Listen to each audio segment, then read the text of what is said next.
শহীদদের সবচেয়ে হতভাগা মা বাবা মনে হয় ওনারা। 18 জুলাই কাজলাতে ওনাদের ছেলে শহীদ সোহেল রানা গুলিবিদ্ধ হয়ে শহীদ হন।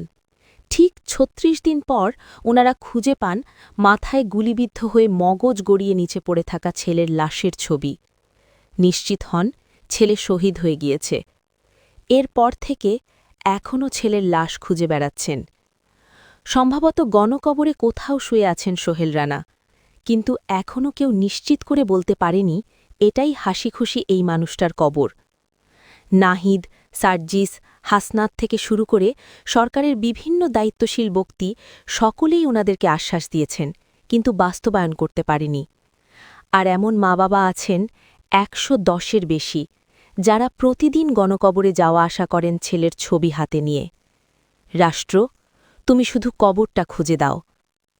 18 মাস পর শহীদ সোহেল রানার লাশও শনাক্ত করা হয়েছে। জুলাইয়ের পর থেকে এই পরিবারটা কী পরিমাণ দৌড়াদৌড়ি করেছে তা আমি বা আপনি কল্পনাও করতে পারব না।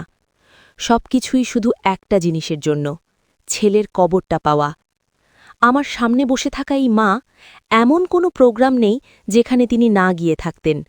যেখানে গেছেন সেখানেই একটাই আবদার করেছেন, আমার সোহেলের কবরটা খুঁজে দেন। রায়ের বাজারের গণকবরে সবসময় গিয়ে হাঁটতেন আর কাঁদতেন। সেই দৃশ্যগুলোর অনেক ভিডিওতে আপনারা দেখেছেন। আমি উনার মুখে কখনো হাসি দেখিনি, কিন্তু আতিথেয়তায় তিনি অসম্ভব আন্তরিক। শহীদ সোহেল রানার ছোট ভাই এমডি জোয়েল নিজের ভাইয়ের কবর পাওয়ার জন্য যেমন লড়াই করেছেন, তেমনি অসংখ্য শহীদ পরিবারের পাশে দাঁড়িয়েছেন। জুলাইয়ের পর থেকে এমন কোনো দিন নেই যেদিন তিনি ঘরে বসেছিলেন।